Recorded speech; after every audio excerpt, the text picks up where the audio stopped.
ये आपकी कहानी मैंने जिंदगी में पहली बार सुनी है। इस तरह कितनी लड़कियों के साथ न जाने ये हुआ होगा, देहाती इलाकों में होता भी है, तो आपके साथ ये कैसे वाकया पेश आया? सर मैं तब मतलब छोटी थी, इतनी भी छोटी नहीं, मतलब तमाशा ही आते थे तमाशा दिखाने के लिए। तो सारे बच्चों के साथ मैं भी देखने के लिए चली जाती थी। तो उनके साथ कालू मदारी अंकल के साथ उनका बालू होता था।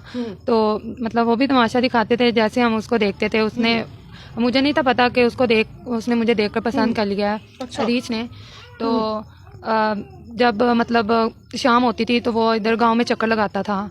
भालू आता था? जी, आवाज़ें निकालता था। और सुबह को जब लोग उठते थे देखते थे तो काफ़ी चीज़ें जो बिखरी होती थी और दरख्त भी टूटे होते थे। तो मतलब किसी को पता नहीं चलता था कि वो अभी भालू आता है। आप बता रही थी कि पैरों के निशान भी उसके नजर आते थे वो रेतले इलाके में, जमीन पे। जी सर, पहले तो नहीं पता चला था, लेकिन जब ना मतलब ज़ाहिर सी बात है रात को उसकी आवाज़ें आती थी, लोग भी परेशान होते थे। तो एक दिन इसी तरह खेतों में लोग काम कर रहे थे तो उन्होंने देखा है कि वहाँ पे उसके पैरों के निशान है। फिर उन्हें पता चला कि वो भालू वहाँ पे आता है। तो किसी को भी नहीं पता था कि वो किस वजह से आता है। तो बाद में पता चला है कि वो मतलब जब हमारे घर आया है रात को। आपके घर है भालू? जी, हमारे घर आया है तो अच्छा। काफ़ी ज़्यादा वहाँ पर चीज़ें उसने तोड़ी हैं। तो काफ़ी ज़्यादा मेरे घर वालों ने शोर मचाया है। तो किसी तरह भी अल्लाह का शुक्र है बच गए हैं उससे। अच्छा, गांव में तो लोग जल्दी सो जाते हैं। अच्छा, आपके घर में वो भालू कैसे अंदर दाखिल हो गया है? मुल्तान के नवाही गांव में हम रहते हैं, कस्बा टाइप घर है हमारा, मतलब कस्बे में है। मट्टी के बने? जी, मट्टी के बने हुए हैं। तो अच्छा। आपको पता है दीवारें उसकी छोटी होती हैं, तो वो फलांग कर मतलब अच्छा। आ गया अंदर। अच्छा। तो फिर पता चला, गांव वालों ने भी बताया कि वो ना आशिक हो गया है, तो इस वजह से वो चक्कर भी लगाता था। आपके ऊपर आशिक हो गया? जी।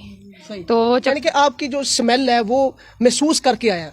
जी, काफ़ी देर तो वो इसी तरह चक्कर लगाता रहा है। लेकिन वो फिर इस तरह के जो जानवर होते हैं वो खुशबू के ज़रिए ही इंसान का पता लगाते हैं। तो उसने स्मेल किया है तो वो हमारे घर में आया है। तो मतलब जब घर में आया तो काफ़ी ज़्यादा मेरे घर वालों ने शोर मचाया है। तो हम एक कमरे में मतलब मुझे बंद कर दिया उन्होंने, क्योंकि वो मेरे पीछे ही आया था। तो इसलिए उससे बचने के लिए अब मैं लाहौर में आ गई हूँ। तो नहीं, आपको वो कालू मदारी को फिर गिरफ्तार करवाया या कोई उसके खिलाफ कोई एक्शन लिया? नहीं सर, क्योंकि वो तो तमाशाई है, उसने तो अपना काम करना ही था।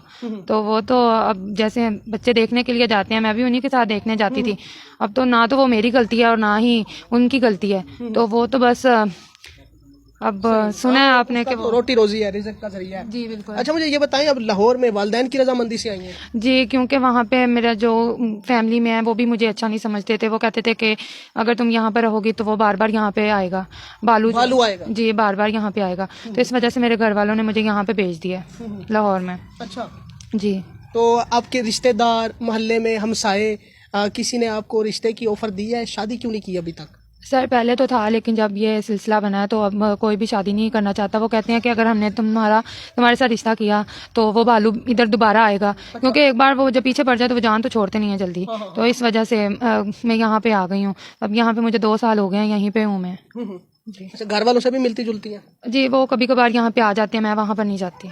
अच्छा। जी, तो यहाँ पे आप कहाँ रहती हैं? मैं हॉस्टल में रह रही हूँ। अच्छा, तो खाने पीने का कैसे एहतमाम करती हैं? सोर्स ऑफ इनकम क्या है आपका?